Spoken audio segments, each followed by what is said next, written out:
Whether you're a skeptic or a believer, join me, Rob McConnell, as together we'll investigate the world of the paranormal and the science of parapsychology here on the X-Zone Radio TV show on XZBN and the X-Zone TV channel on Simul TV. Since 1990, the X-Zone Radio TV show has been the place where people dare to believe and dare to be heard. Together, we'll investigate UFOs, aliens, ghosts, Bigfoot, psychic phenomenon, lake monsters, conspiracy theories, government cover-ups, the truth embargo, alien abductions, ESP, haunted locations from around the world, and so much more.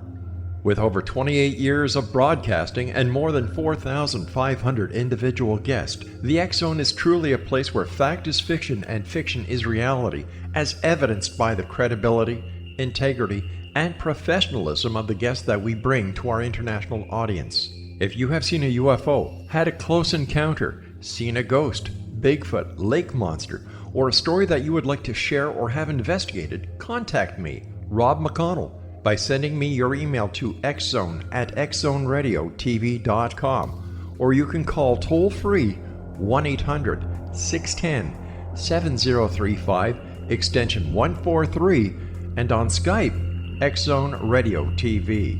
For more information on the X-Zone Radio TV show with yours truly, Rob McConnell, visit www.xzoneradiotv.com or www.xzonetvchannel.com or simultv.com and xzbn.net. Until next we meet here in the X-Zone from our broadcast center and studios in Hamilton, Ontario, Canada, always remember, X-Zone Nation, keep your eyes to the sky and your heart in the light.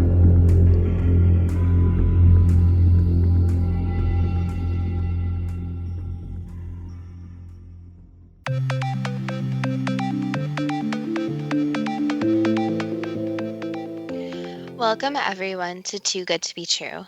Thank you for taking the time to listen. The subject for today's show is the Black Dahlia and other unsolved murders. Before we start getting into details, let's just briefly talk about psychic insight and how we apply it. We choose a subject, then research it, and based on that research, we determine what we think needs to be explained by creating a series of questions.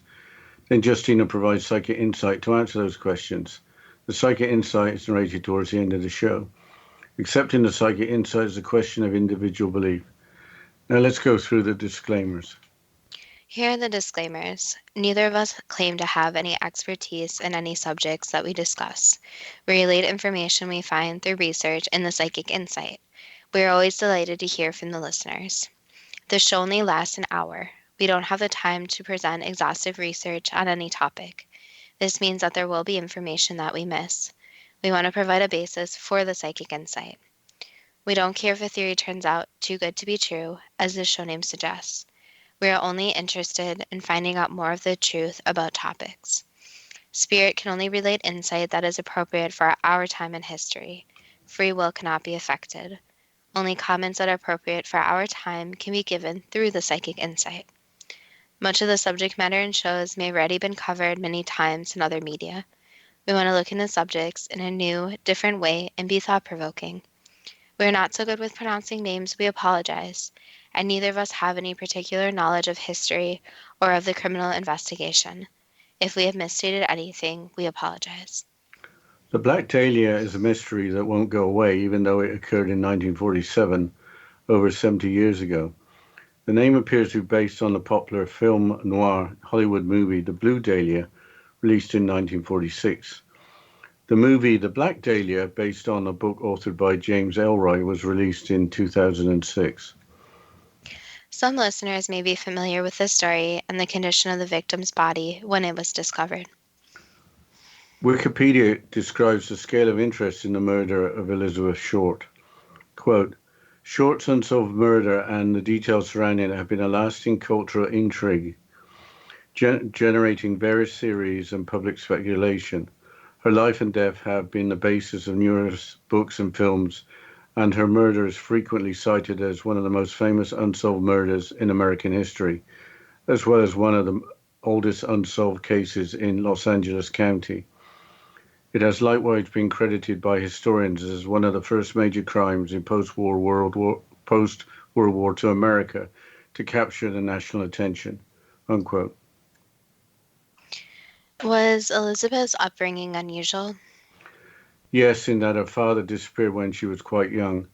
The biography website provides the details. Quote, Elizabeth Short, best known as the Black Dahlia, was born on July the 29th, 1924 in Boston, Massachusetts, the third of five daughters born to Cleo and Phoebe May Short. Cleo Short abandoned the family when Elizabeth was 5 years old. At a young age, Short developed a strong affinity for cinema. By her teens, she had set her sights on becoming an actress, unquote. What was Elizabeth like as a person? The University of North Carolina Black Dahlia website has several accounts of how others saw her, including the following. Quote, Bet was good, sweet, funny, not stuck up, always stopped and chatted, made you feel at ease, and what a walk. The truck drivers and men would stare when she walked down the street. It was a wonder there weren't more truck accidents when she walked down Salem Street. She looked so graceful but eye-catching, something to look at. Dorothy Hernon, Medford neighbor, unquote. Others noted her dark black hair and admired her beauty. She wore black clothes quite often. The name Black Dahlia arose from her black hair. What happened after she had set her sights on being an actress? Her father, Cleo, appeared living in California.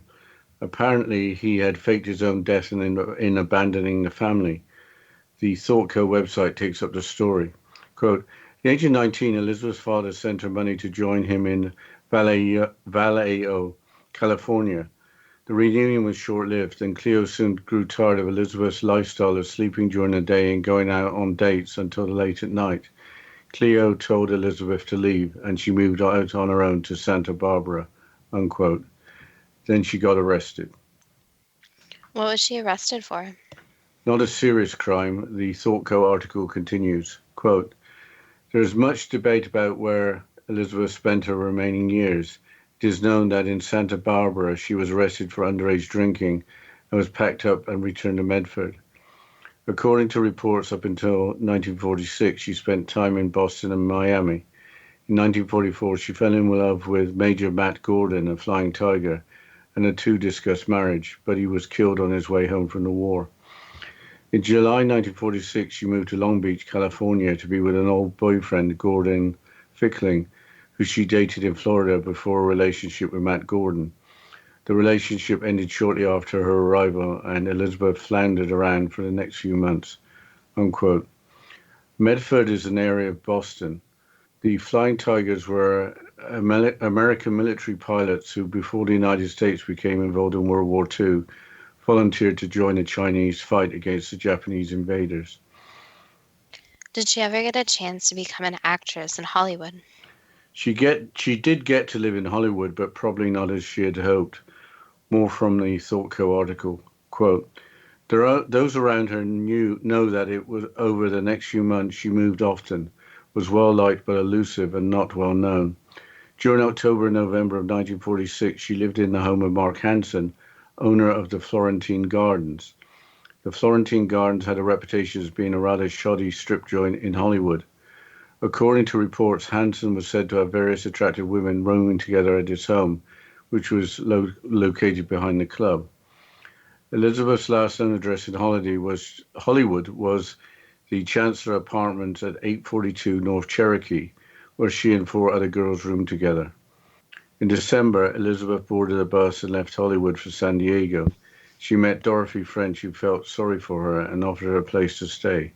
She stayed with the French family until January, when she was finally asked to leave, unquote. What happened after she was asked to leave? She was given a ride to the Biltmore Hotel in downtown Los Angeles by someone she knew. This occurred on January the 9th, 1947, as again described by the ThoughtCo article. Quote, Robert Manley was 25 years old and married, working as a salesman. According to reports, Manley first met Elizabeth in San Diego and offered her a ride to the French house where she was staying. When she was asked to leave, it was Manley who came and drove her back to the Biltmore Hotel in downtown Los Angeles, where she was supposed to be meeting her sister. According to Manley, she was planning to go live with her sister in Berkeley. Manley walked Elizabeth to the hotel lobby where he left her at around 6:30 p.m. and drove back to his home in San Diego. Where Elizabeth Short went after saying goodbye to Manley is unknown, unquote. So what happened next? Apparently there was a sighting of her in a cocktail lounge near the hotel the same evening. Then days later, her mutilated body was discovered in plain sight by a passerby. She was only 22 years old when she died. Wikipedia describes the events, including no attempt to hide the body. Quote, on the morning of January the 15th, 1947, Short's naked body was found severed in two pieces on a vacant lot on the west side of South Norton Avenue, midway between Coliseum Street and West 39th Street in Leimert Park, Los Angeles. At the time, the neighborhood was largely underdeveloped.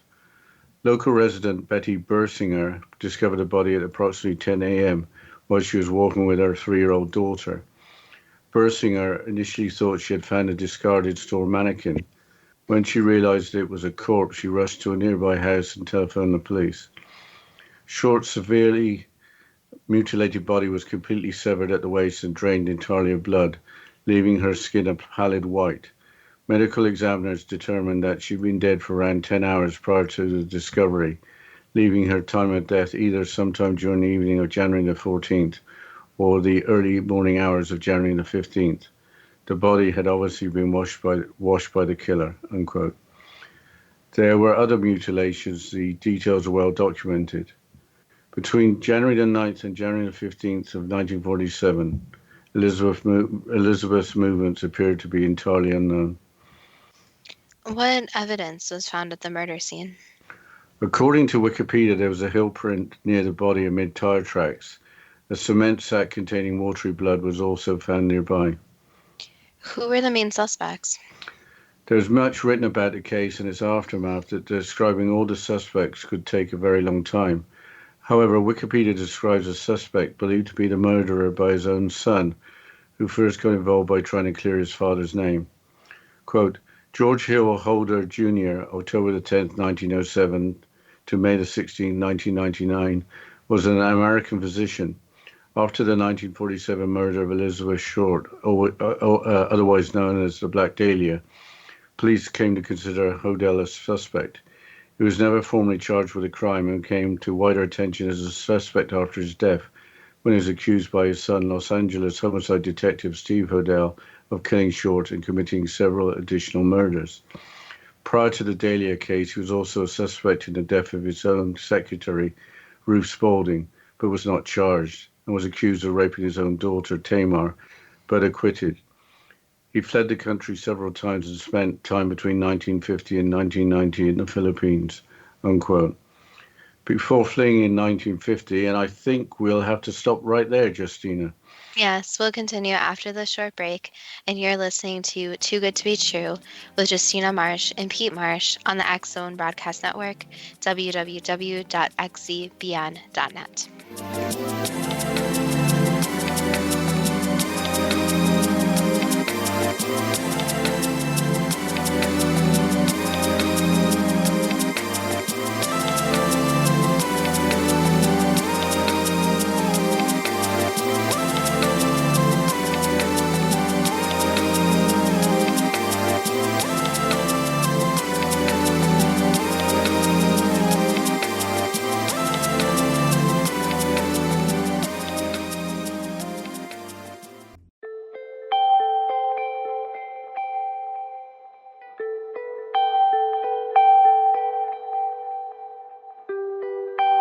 It's hard to listen to the news without realizing we're living in volatile, unprecedented times.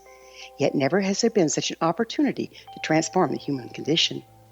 As old structures fail, where can we find the guidance to co-create a better way? Find Your Path Home is an ever-evolving, leading-edge information, education, and healing resource center designed to support and guide you on your path to unity and enlightenment. Based on sound principles employed by shamans worldwide, we provide techniques that can support you through the current transitions, offering online shamanic classes, international long-distance shamanic healing sessions, complimentary Mission Evolution radio episodes and Stairway to Heaven TV vignettes, seminars, retreats, and much more. All of this can be found on findyourpathhome.com. So I was watching the X Zone TV channel last night when I was abducted by aliens, and they kept repeating to me over and over again, simultv.com, simultv.com. What's simultv.com? That's what I asked them. They had it written on the side of their UFO. How do you spell that? UFO. No, I mean simultv.com. simultv.com. simultv.com. Right. simultv.com. Interesting that you were abducted by aliens in a simultv.com UFO last night. Oh, yeah? Yeah. Now that you mention it, I remember now last night I was awakened from a deep sleep. My great-grandmother was standing there. She said she'd come from the hereafter to tell me about simultv.com. She even spelled it out for me. simultv.com, sonny boy. simultv.com. simultv.com, sonny boy. Wow. Yeah. Guys, you'll never guess what my psychic guru just told me. simultv.com. Exactly. Are you guys psychic too? Of course. We all know about simultv.com. simultv.com.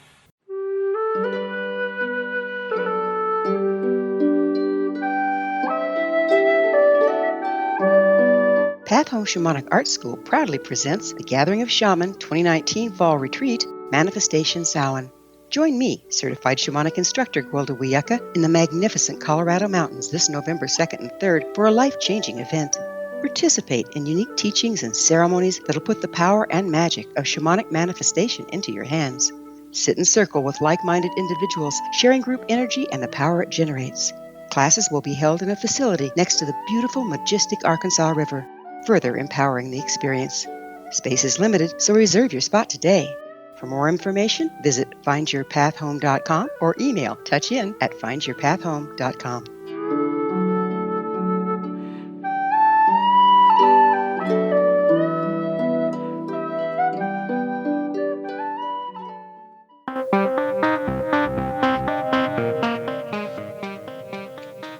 Welcome back to Too Good to Be True. And before the break, we were discussing the murder suspect in Elizabeth Short's murder, George Hill Hodel. Dad, can you please continue with what you were saying? Yes. Before fleeing in 1950, he was going to be indicted for the murder of Elizabeth Short. Witnesses claim that during 1946 there was a relationship between Elizabeth and the physician. Hodel's house was bugged by the LAPD for several weeks in 1950, with the following voice by Hodel included in a transcript. Quote, "Supposing I did kill the Black Dahlia, they can't prove it now. They can't talk to my secretary anymore because she's dead. They thought there was something fishy. Anyway, now they may have figured it out. Killed her? Maybe I did kill my secretary." Unquote. Did anything positive come out of the death of this young female victim? Yes, in 1947, following the murder, California became the first state to require registration of sex offenders. Let's move on to the Tylenol poisonings that occurred in Chicago in 1982. Wikipedia explains the events from over 30 years ago. Quote, "The Chicago Tylenol murders were a series of poisoning deaths resulting from drug tampering in the Chicago metropolitan area in 1982. The victims had all taken Tylenol-branded acetaminophen capsules that had been laced with potassium cyanide. A total of 7 people died in the original poisonings, with several more deaths in subsequent copycat crimes. No suspect was ever charged or convicted of the poisonings. New York City resident James William Lewis was convicted of extortion for sending a letter to Johnson & Johnson that took credit for the deaths and demanded $1 million to stop them, but evidence tying him to the actual poisoning never emerged. The incident led to reforms in the packaging of over-the-counter substances and to federal anti-tampering laws. The actions of Johnson & Johnson to reduce deaths and warn the public of poisoning risk have been widely praised as an exemplary public relations response to such a crisis." Unquote. How did the investigation proceed? Here's more from Wikipedia. Quote, "Police, knowing that various sources of Tylenol were tampered with, ruled out manufacturers as the tampered with bottles came from different pharmaceutical companies, and the 7 deaths had all occurred in the Chicago area, so sabotage during production was ruled out. Instead, police concluded that they were likely looking for a culprit who was believed to have acquired bottles of Tylenol from various retail outlets. Furthermore, they concluded the source was most likely supermarkets and drugstores over a period of several weeks, with the culprit likely adding the cyanide to the capsules, then methodically returning this to the stores to place the bottles back on the shelves. In addition to the 5 bottles that led to the victims' deaths, 3 other contaminated bottles were later discovered, unquote. Was that the end of the murders? There were many copycat murders that followed, again from Wikipedia. Quote, hundreds of copycat attacks involving Tylenol, other over-the-counter medications, and other products also took place around the United States immediately following the Chicago deaths. 3 more deaths occurred in 1986 from tampered gelatin capsules. A woman died in Yonkers, New York, after ingesting extra-strength Tylenol capsules laced with cyanide. Excedrin capsules in Washington State were tampered with, resulting in the deaths of Susan Snow and Bruce Nickel from cyanide poisoning, and the eventual arrest and conviction of Nickel's wife Stella for her intentional actions in the crimes connected to both murders. The same year, Procter & Gamble's Incaprin was recalled after a spiking hoax in Chicago and Detroit that resulted in a precipitous sales drop and a withdrawal of the pain reliever from the market.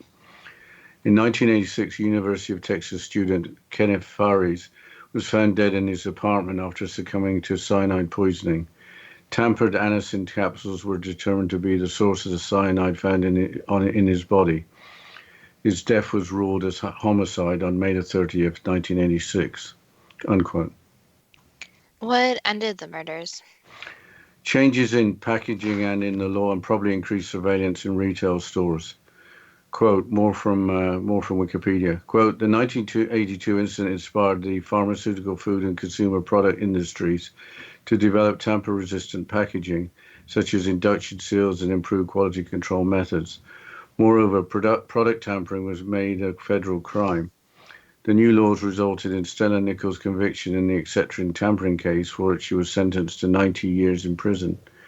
Additionally, the incident prompted the pharmaceutical industry to move away from capsules, which were easy to contaminate as a foreign substance, could be placed inside without obvious signs of tampering.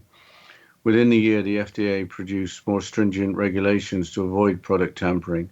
This led to the eventual replacement of the capsule with a solid caplet, a tablet made in the shape of a capsule as a drug delivery form, and with the addition of tamper-evident safety seals to bottles of many sorts, unquote. What is the next unsolved murder? It may or may not have been a murder, but the death of writer Edgar Allan Poe is still a mystery.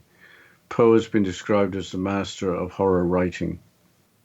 Edgar Allan Poe may not be that familiar to many of the listeners. Why don't you explain who he was? He has his own Wikipedia page, which starts with this overview. Quote, Edgar Allan Poe, born Edgar Poe, January 19th, 1809 to October 7th, 1849, was an American writer, editor, and literary critic.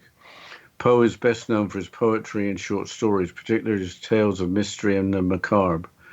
He is widely regarded as a central figure of Romanticism in the United States and of American literature as a whole.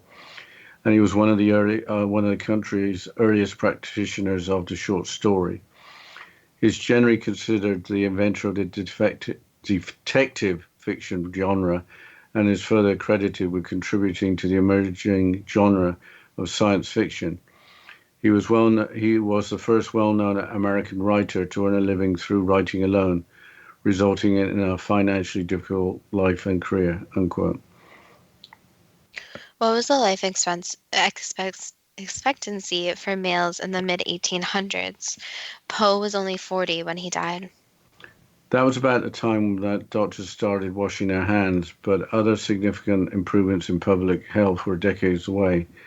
If infant mortality is excluded, male life expectancy was around the upper 50s, so Poe had died young. What were the circumstances leading up to his death?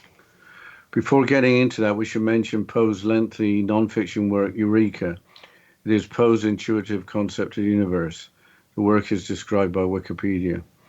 Quote, Eureka is Poe's attempt at explaining the universe using his general proposition, because nothing was, therefore all things are. In it, Poe discusses man's relationship to God and the universe, or as he offers at the beginning, I designed to speak of the physical, metaphysical, and mathematical, of the material and spiritual universe, of its essence, its origin, its creation, its present condition, and its destiny. In keeping with this design, Poe concludes that space and duration are one, and that matter and spirit are made of the same essence. Poe suggests that people have a natural tendency to believe themselves as infinite with nothing greater than their soul.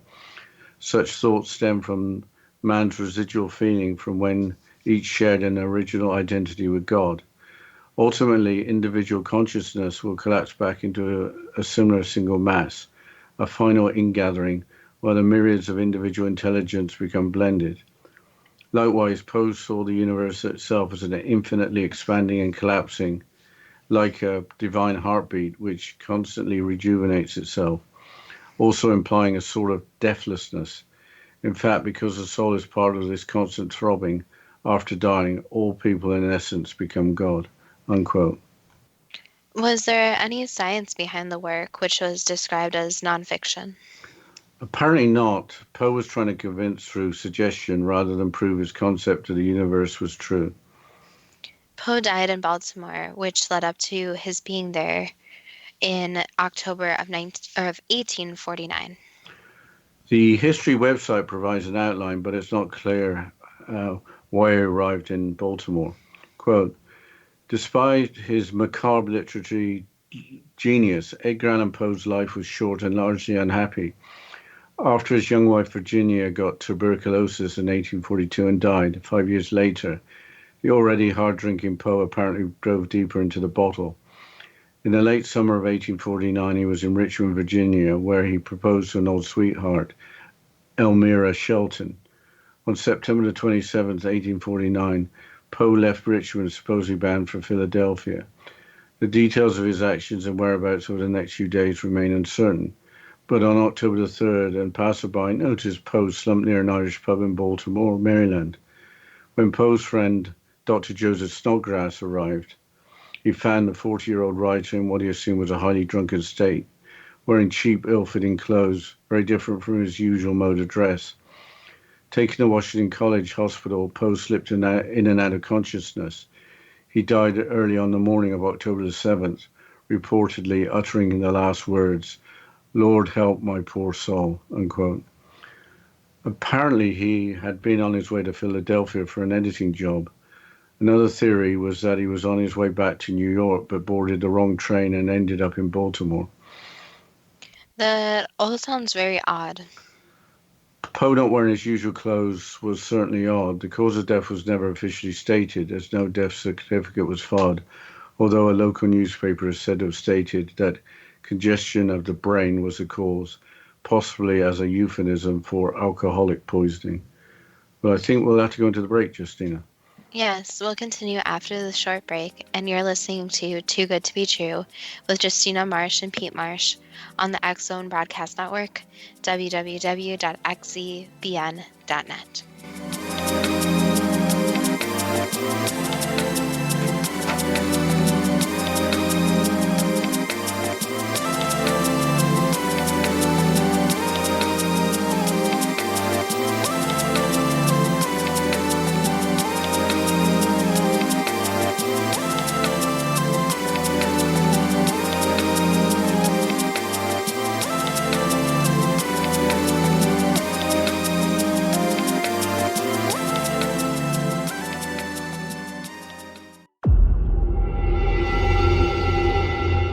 Whether you're a skeptic or a believer, join me, Rob McConnell, as together we'll investigate the world of the paranormal and the science of parapsychology here on the X Zone Radio TV show on XZBN and the X Zone TV channel on Simul TV. Since 1990, the X Zone Radio TV show has been the place where people dare to believe and dare to be heard. Together, we'll investigate UFOs, aliens, ghosts, Bigfoot, psychic phenomena, lake monsters, conspiracy theories, government cover-ups, the truth embargo, alien abductions, ESP, haunted locations from around the world, and so much more.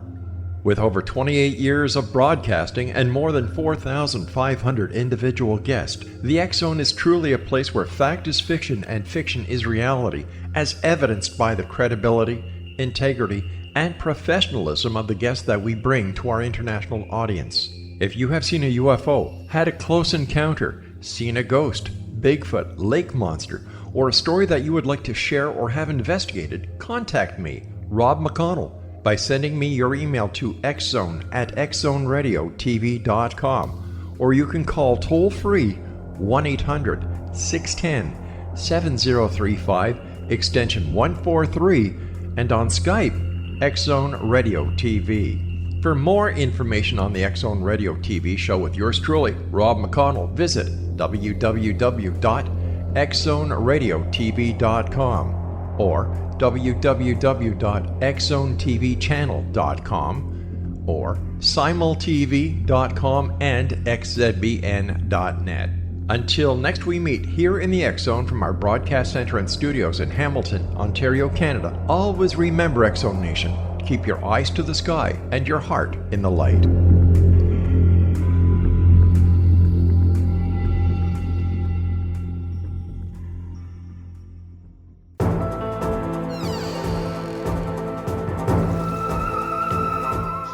Welcome back to Too Good to Be True, and before the break we were discussing Edgar Allan Poe and his strange death.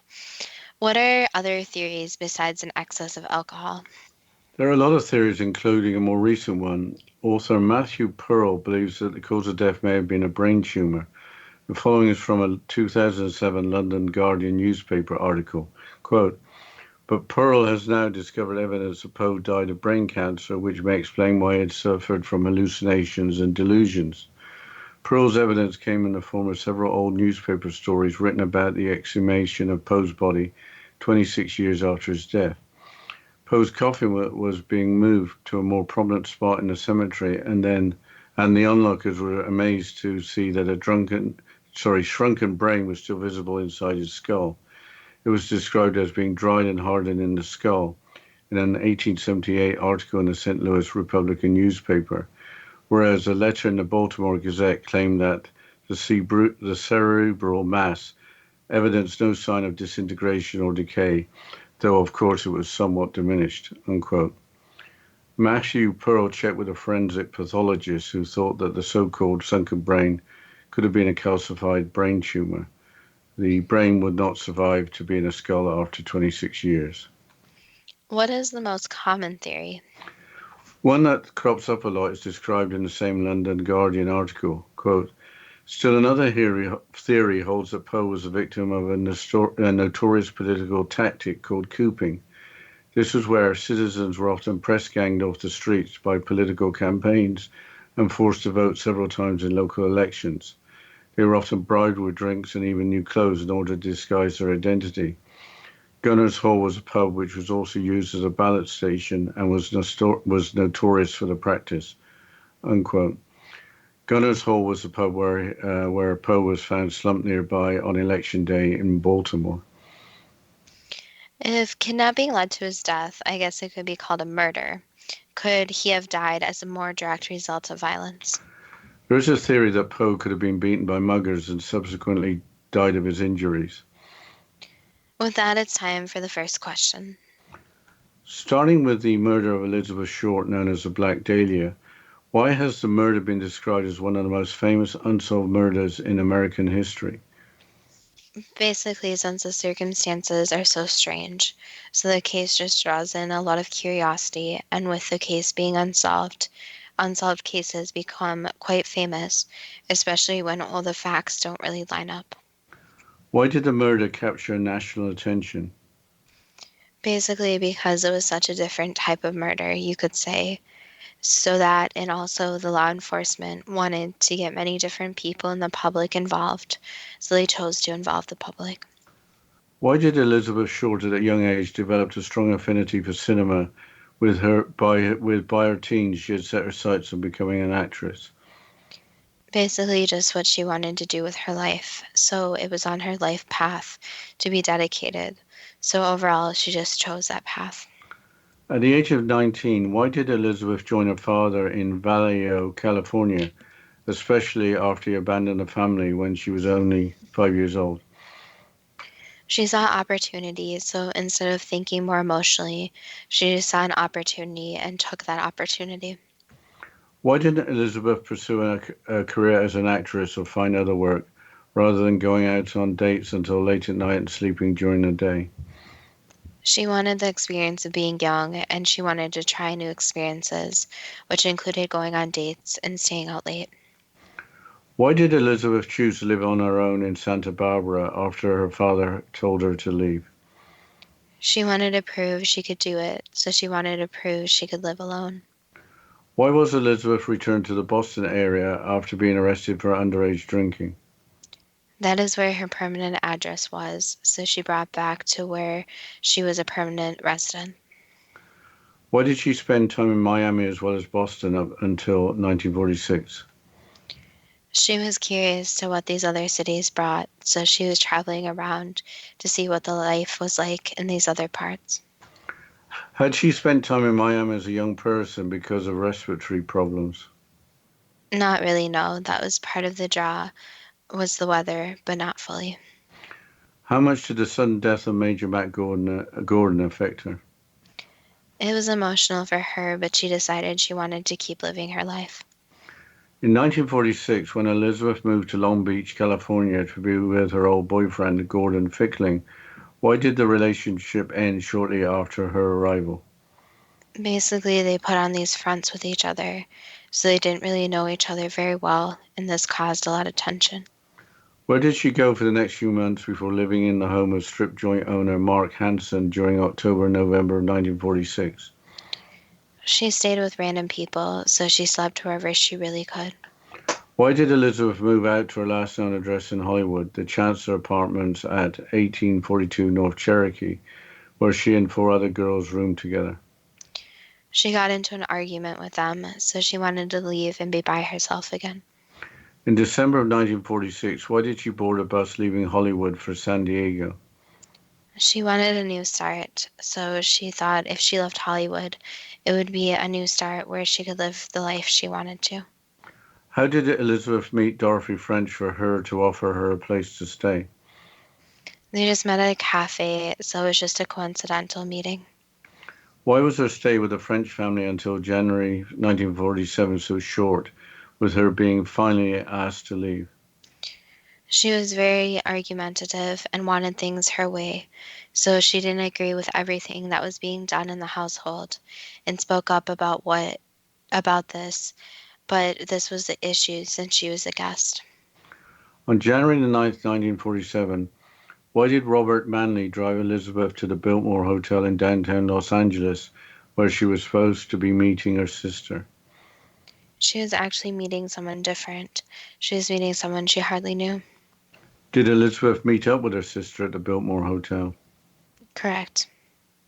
Can we say anything about the person she met up with? It was someone she only knew from 2 other visits, so she didn't know this person well. Was Elizabeth planning to live with her sister in Berkeley? Yes, but again, this is not what the meeting was about. After saying goodbye to Robert Manley in the hotel lobby around 6:40 p.m., where did she go next? She went up to one of the hotel rooms. Was there a sighting of her at a cocktail lounge near the hotel the same evening of January the 9th? Yes, later that evening, correct. What happened to Elizabeth between January the 9th, when she was last sighted, until the time she encountered her murderer? It's tricky to not say too much since this is an open case. However, she encountered her murderer soon after she was last sighted. It was someone she met and trusted right away, so there wasn't much time on the timeline. It sounded like she was trusting her whole life. Did this make her life risky? Yes, and she always saw the good in people, so she didn't see any red flags with certain individuals. On January the 15th, why was her body lying in plain sight in a vacant lot where it could be easily found? The person felt some guilt, so they wanted the body where it could be easily found. Why was the body severed in two among other mutilations? Unfortunately, the killer enjoyed the kill, so the person enjoyed messing with the body, you could say. Why had all the blood been removed and the body washed?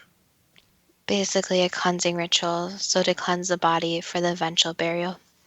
Were medical examiners correct in determining that she had been dead for around 10 hours, leaving her time of death either sometime during the evening of January the 14th or the early morning hours of January the 15th?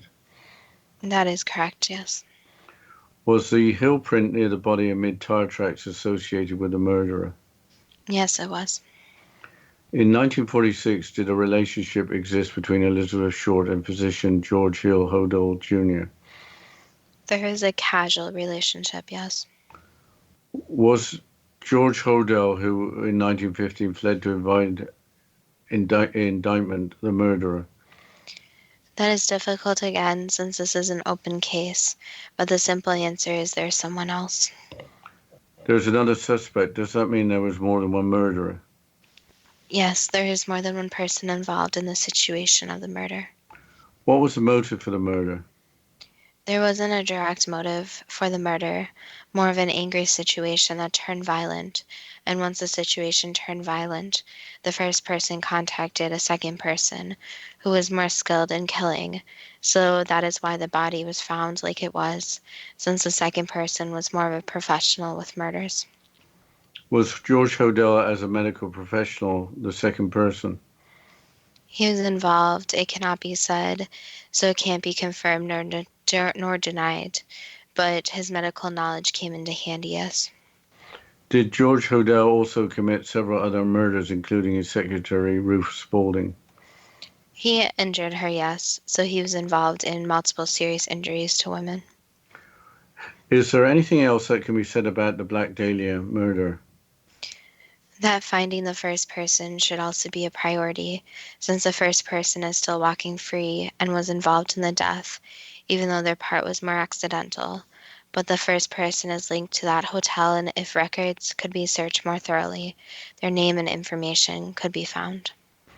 Okay, we're going to change subjects after the break. Maybe you got just a few seconds to talk about the Facebook page.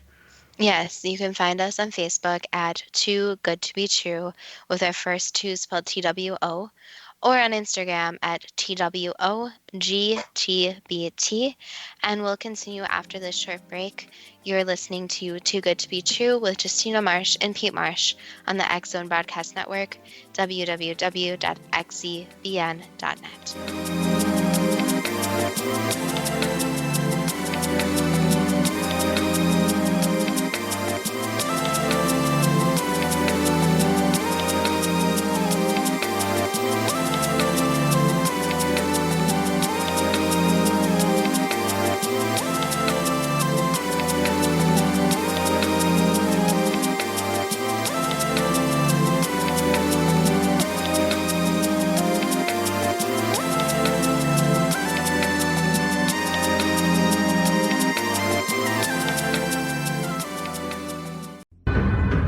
If you are looking for a safe, zero-calorie natural option to the harmful artificial sweeteners on the market today, Just Like Sugar is what you're looking for. Just Like Sugar is a wonderful natural alternative for those health-conscious people who choose a calorie-restricted diet with a great, pure, sweet flavor that tastes just like sugar. Just Like Sugar is a great natural option for people suffering from diabetes and may be useful in restricted diet programs where standard sugars are not allowed and does not cause a laxative effect of some other sweeteners. Just Like Sugar comprises a perfect blend of chicory root fiber, natural calcium, natural vitamin C, and Just Like Sugar's sweetness comes from the natural flavors from the peel of the orange. Just Like Sugar is a natural alternative to harmful artificial sweeteners and will change the way that you believe all natural sweetener products taste. Just Like Sugar is available at your local Whole Foods markets, Wild Oats markets, Henry's, Sun Harvest, and many other fine natural food stores in the U.S., Canada, and worldwide.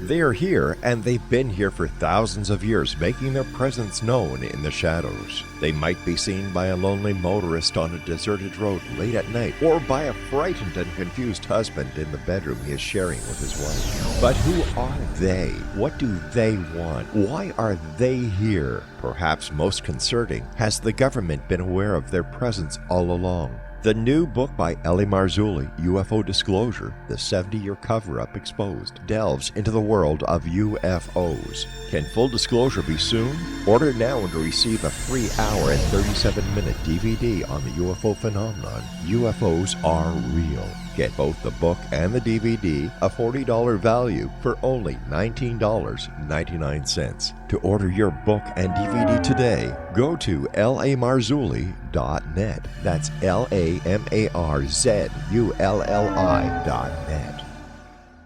You have heard of the X Zone? Now watch it on Simul TV, plus 500 video games, live TV channels, free video on demand, worldwide, and more. Does this sound like tomorrow's television? Well, it is, but you can have it today, right now. It is Simul TV.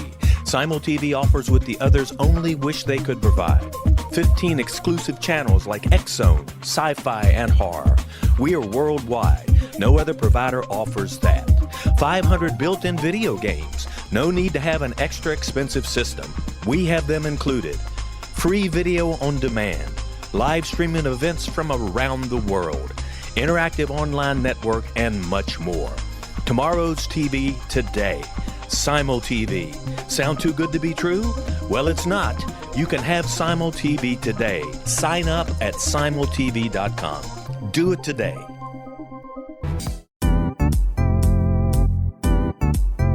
Memorable dynamic presentations are a not-so-secret weapon in the business world. Do you have a powerful message that must be shared, but you haven't found a way to deliver that message? Do you want to be known as a top public speaker who gets amazing results? Are you ready to create and deliver your powerful message? Thomas Hides can help you create and deliver your speech to get the results you desire. Visit iconquality.com. Did you expect your business to flourish, but instead it plateaued or didn't get off the ground yet? Would you like to achieve massive goals and discover new sources of income within your business? When you're ready to experience that type of success with fast results, Cindy Hendricks is the business coach for you. Her work with entrepreneurs and business owners has been life-changing. To get you and your business where you want to be, go to imaginemoresuccess.com. Has the fear of public speaking stalled your business or personal life? What would you give to develop and maintain supreme confidence? Have an invaluable private program to always perform at your best. Imagine how you would feel. You can have all that and so much more today with Thomas Hides' life-changing course called Number One Fear Unleashed. Visit numberonefear.com and be liberated from your fear of public speaking.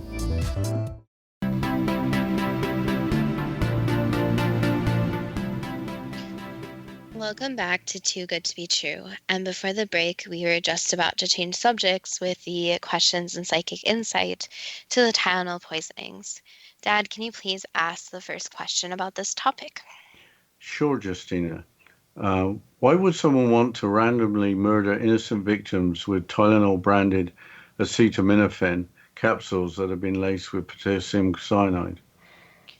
It was a game to them, so they wanted to see what type of victims would take the medication. And it was kind of a game of playing God, where they controlled who died and who didn't with this chance encounter. So they wanted to feel powerful as the conclusion.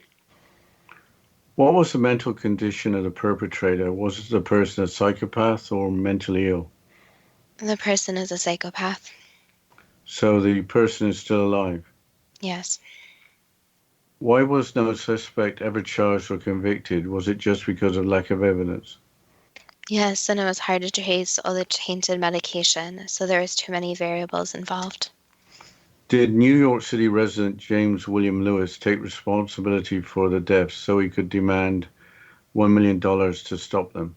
Yes. Was there any evidence at all that James William Lewis was the poisoner? No, there is not. Why did the killer tamper with bottles from different pharmaceutical companies? Was it to increase the number of victims? Yes, and increase the game of chance, so the person thought the people who did take the tainted medication were the ones that deserved to die. Were there any reported deaths in addition to the 7 deaths that occurred in the Chicago area in 1982? Yes, there was an additional 5. Why were those never reported? They were said to have died of more natural causes, so their blood was never tested and an autopsy not done. So if you are not searching for some kind of tainted medication, their death may look like something else. Were there more contaminated bottles other than the 5 bottles that led to the victims' deaths and the 3 discovered later, and also the ones who killed the other 5? Yes, there were others. So the authorities didn't report them, or they weren't used? They weren't used. What can you say about the murderer's identity besides being a sick person? This person is a male and is actually quite involved in the public, so they interact with the public quite a bit and are involved with more social services, so they do have a greater knowledge of humans and their psychological and physical needs and symptoms. So they do have more medical knowledge than the everyday person, but are not an actual medical doctor. Would it ever be possible to get the evidence to identify the murderer? Unfortunately, it would be very, very difficult since this person would not stick out and could be linked to the deaths, but would be very difficult to trace. So this person is unlikely to commit any more acts like this, so the traceability is low. Why were there hundreds of copycat attacks involving Tylenol, other over-the-counter medications, and other products after the 7 reported murders? Basically, copycats are looking up to the original circumstances in a way. So they see an opportunity and they take it to where they want to prove something to either the public or themselves. So unfortunately, copycats are mentally ill for the most part, since they want to do harm and they want to get attention from this harm. How many individuals were there behind the hundreds of copycat attacks? There was quite a few, so there was more than 50 separate individuals. Can you say anything more about their mental state, motives, and identities? They were from a varied background, and some did have some type of mental illness, but some wanted to get public attention. Their motives range from poisoning people they didn't know to poisoning strangers to see if their poisonings would work and harm someone. So it varied. Unfortunately, these individuals would never get caught since it's so hard to trace. An interesting note is some of the copycats were female, so many are thought of being male, especially in the circumstances of harming someone or murders, but some of these people were female. How were further deaths avoided until 1986 when a woman died in Yonkers, New York? Chance, basically. So many people buy medication and don't take it. They let the medication go expired, they throw it away, and the cycle continues.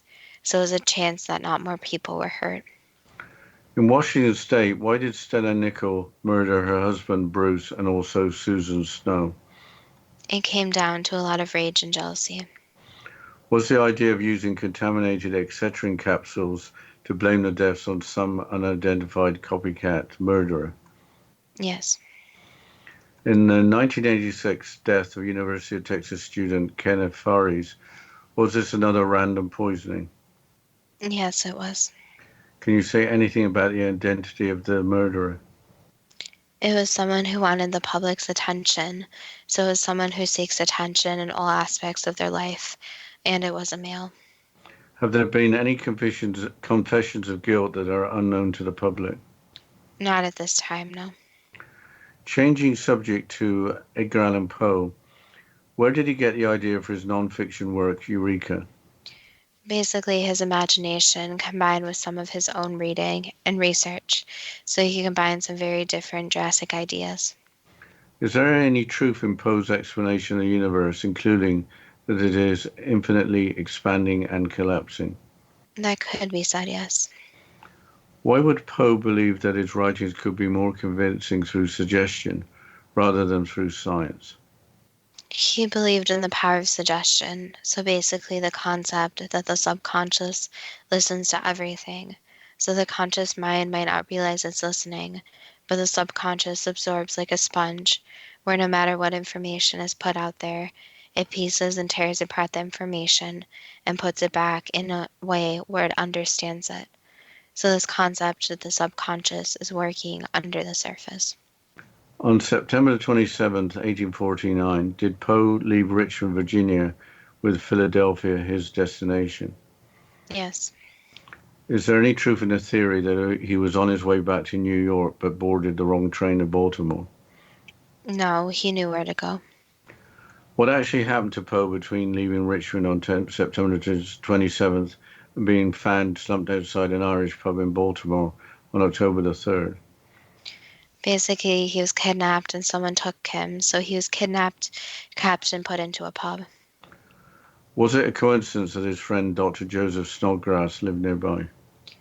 No, that was not really a coincidence. It's more of a connection, you could say. Did Poe die of brain cancer suggested by the cerebral mass visible in his skull when his coffin was moved, as reported in an 1878 newspaper article and later in a letter in the Baltimore Gazette? He had some damage to his head, yes, but it was not brain cancer. Did he die of alcoholic poisoning? That was part of it, yes, so the alcohol did have a large effect on him. Was Poe a victim of cooping, where victims were abducted and forced to vote multiple times in disguise, which might explain his cheap, ill-fitting clothes in a pub used as a ballot station? Yes, that could be said. So he was kidnapped from Philadelphia as a victim of cooping, so they brought people from out of town. Yes. So they wouldn't be recognized. Yes, that's the exact reason. They brought them from all over. Why was no death certificate filed? That was usually filed by the family, and the family didn't end up filing one. So when Poe was kidnapped and brought to the pub, was he made to drink or did he decide to drink? He decided to drink, so it was his choice to drink. What else could be said about the strange death of Edgar Allan Poe? Unfortunately, someone can die from their own actions, and you can see this different cases, and they don't realize what effects different substances have on their bodies. For example, alcohol. Some people do die from natural causes, but they have to make strict choices for what they put in their body. And there's this warning, so to be more careful on where you are going and make sure you tell someone where you're going at all times, since there are people who want to harm someone or force someone to do something. For the Black Dahlia and the Tylenol poisoning victims, what could be done to find evidence to discover the identities of the killers? Unfortunately, it's very difficult at this point with the cases being so long ago, but the one thing that is important is trying to find some type of DNA evidence. So looking through old evidence, anything collected from the scenes, and studying this for any possible DNA, since DNA is way more likely to be matched today than any other time in history. So surfacing the evidence and also asking for the public's help. Many cases wouldn't be solved without the public, so that is very important. That was the last answer. Would solving just one of these cases be too good to be true? That depends on what you are prepared to believe. I've never really got into the Black Dahlia murder. It kind of frightened me a little bit. I knew about the condition of the body, and it was somewhere I didn't want to go. But I was really surprised that one of the murderers, at least, is still alive. I think the biggest takeaway from any true crime case for me is the comment at the end that to solve different cases, you need the public's help. So I think every single person is responsible. If they see something suspicious, if they're out late at night and something just feels a little bit odd, go with your gut, call it in. You don't know if that information is actually relevant to solving a case or helping someone before something bad happens. Yeah, the Tylenol murders, that was a little, I don't know, depressing is the right word, but a little frustrating that there's no real hope for bringing these people to justice. Well, on that note, you can contact us at our Facebook page at Too Good to Be True or Instagram page at TGTBT. And as always, we'd love to hear from the listeners if you have any suggestions for future shows or any comments. And as always, thank you so much for listening, and we look forward to next week's show.